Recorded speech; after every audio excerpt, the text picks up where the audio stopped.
دیارە مادە هۆشبەرەکان هەمومان دەزانین کێشەیەکی گەورەیە لە جیهانە. ئێمەش وەکو هەرێمی کوردستان عێراقیش لەم کێشەیە بێبەژنین.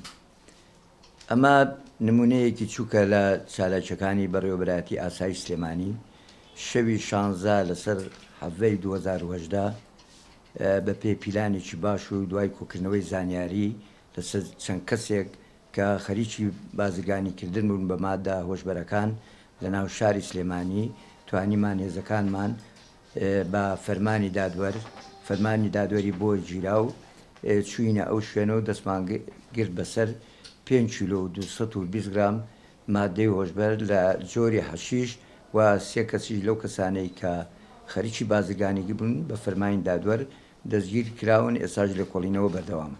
خەڵکی هەرێمی کوردستانن و خەڵکی سلێمانی و دەرەوەی سلێمانیشی تایە بە نسبەت لێبوورنی گشتیەوە دیارە ئەو لێبوورنی گشتی لە 2007ەوە تاکو ئەم لێبوورنی گشتی ئەم ساڵیش ئەمە سێم لێبوورنی گشتیە لێبوورنیی تایبەتیش دەچووە نسبەت بۆ کەسانی کە تەعاتین.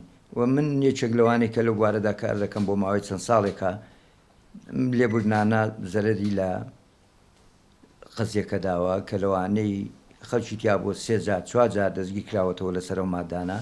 ئێستاش کاتونە دەرەوە لێبوورنی گشتی ئەمانەی گرتوێتەوە لەوانەمان دەستگیر کردوێتەوە کە تەقاکەن دەماچیان پێ بووە تەقە لە هێزەکانی ئاساییژەکەن و دوێنێ کەسێکی ترمان دەستگیر کردووە بە ڕوومانەوە وە بە چەند لولەیەک لە مادەی هۆشبەر